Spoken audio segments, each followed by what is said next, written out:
한 주간 싱가포르 뉴스를 말씀드리겠습니다. 40년 만에 가장 강우량이 많은 10월달이었다고 합니다. 비가 오는 날씨는 11월 중순까지도 계속 된다고 합니다.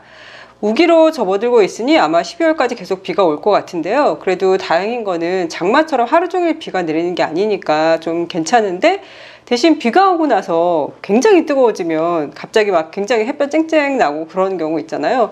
그러면은 그 뜨거운 습기 때문에 조금 힘들기는 합니다. 다음 주 월요일부터 18세에서 49세까지 코로나 제2가 백신 부스터 주사를 맞도록 SMS가 보내진다고 해요. 백신 종류에 따라서 4차 혹은 5차 접종이 될 것이라고 하는 걸로 봐서는요, 부스터샷까지 맞은 사람한테도 SMS가 보내지는 것 같습니다. 문자가 오는 것 같거든요. 의무는 아닐 것 같습니다. 현재 재감염이 보편화됨에 따라서 이전 감염 후에 한 달 안에 다시 기침, 인후통, 콧물, 발열 등 증상이 있는 사람들도 코로나 검사를 꼭 받아보라고 합니다. 그리고 보다 많은 자가 테스트를 장려하기 위해서 11월 21일부터 ART 키트, 그러니까 자가검사 키트를 각 가정마다 12개씩 또 배달을 보내준다고 해요. 내년부터 GST가 1%가 추가로 오르는데요. 그래서 페어프라이스에서 내년 1월부터 6월까지 500개 아이템에 대해서 1% 디스카운트를 해준다고 합니다. 사람들이 갑자기 소비를 줄이는 것을 막기 위해서 이렇게 하는 것 같은데요.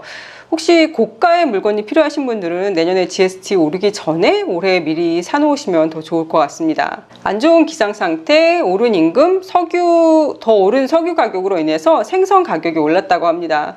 비단 생선뿐만이 아니라 요즘은 안 오르는 게 없는 것 같아요. 토요일 저녁에 큰 굉음을 듣고 신고하시는 분들이 많으셨다고 하는데요. 세낭섬에서 폭파 활동이 있었다고 합니다. 센토사 포트 실로서 투어를 딱 1회를 진행하는데요. 그걸 진행할 때 신청하시는 분들께 세낭섬에 대해서도 설명을 드릴게요. 세낭섬에서 어떤 실험이 이루어졌는데 세계 최초의 실험이라고도 할 수 있고, 그리고 유엔이 굉장히 그 실험의 결과에 대해서 반겼었는데 그게 어떻게 비극적으로 전개가 되었는지 말씀드리도록 하겠습니다. 누사라는 인도네시아 레스토랑이 마리나베이의 커스텀하우스에 새로 오픈했다고 하는데요. 제가 인도네시아 음식을 굉장히 좋아하는데 나중에 기회가 되면 언제가 될지 모르겠지만 가서 한번 먹어보고 영상으로 소개시켜 드리겠습니다.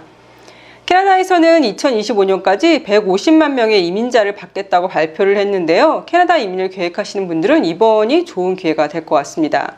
몇 달 전에는 일본 전 총리인 아베 총리가 총에 맞고 사망하는 일이 있었는데요. 이번에는 인도에서 힌두 급진파의 수장이 시크 교도가 많은 지역에서 총에 맞고 사망을 하는 일이 있었습니다.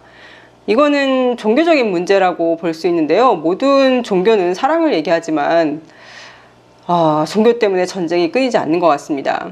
파키스탄의 임란 칸 전 총리도 암살 기도 끝에 다리에 총상을 입고 병원에서 치료를 받고 있는데요. 호송 차량에 대한 공격이 있었대요. 그래서 한 명이 사망하고 적어도 10명이 부상을 입었다고 합니다. 미국에서는 펠로시 의원의 또 남편분을 해머로 가격하는 일이 있었잖아요. 요즘 세상에 자꾸 정치가 혐오가 되면서 이런 폭력적인 일이 나타나는 것 같습니다.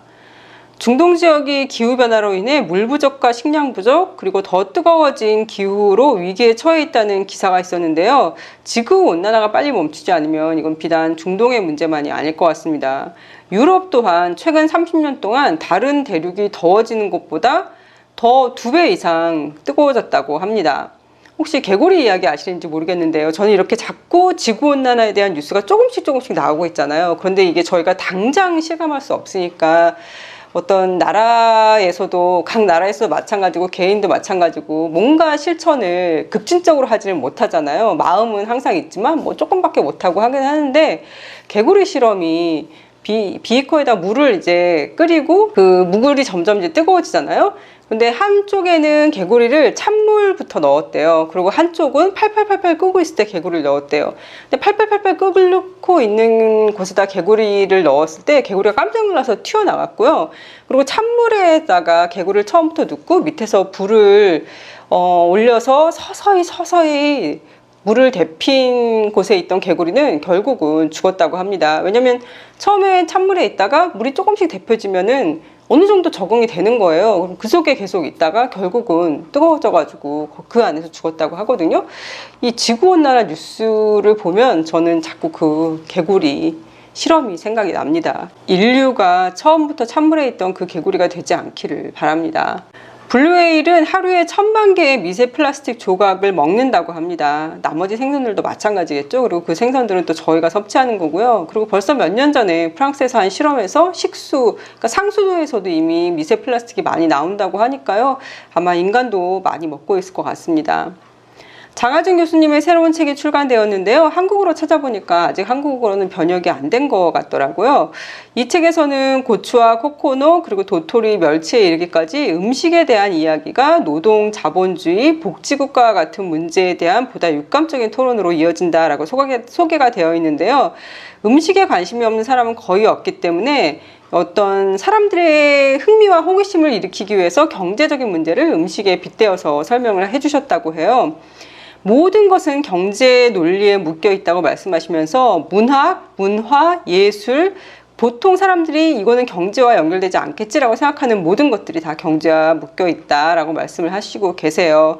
그러면서 코코넛이라는 것을 설명하면서는 가난한 나라의 사람들이 열심히 일하지 않기 때문에 가난하다는 신화를 반박하고 계시고요. 칠리에 관한 챕터에서는 여성들이 하는 무급 돌봄 노동에 대해서 말씀을 하고 계신다고 합니다. 손흥민 선수가 얼굴 부상을 입어서 수술을 하는데요. 그래서 첫 월드컵 예선 경기 전 출전이 불투명하다고 합니다. 월드컵도 중요하긴 하지만 개인의 건강도 중요한 거니까요. 얼른 잘 완쾌돼서 건강한 몸으로 회복되면 좋겠습니다.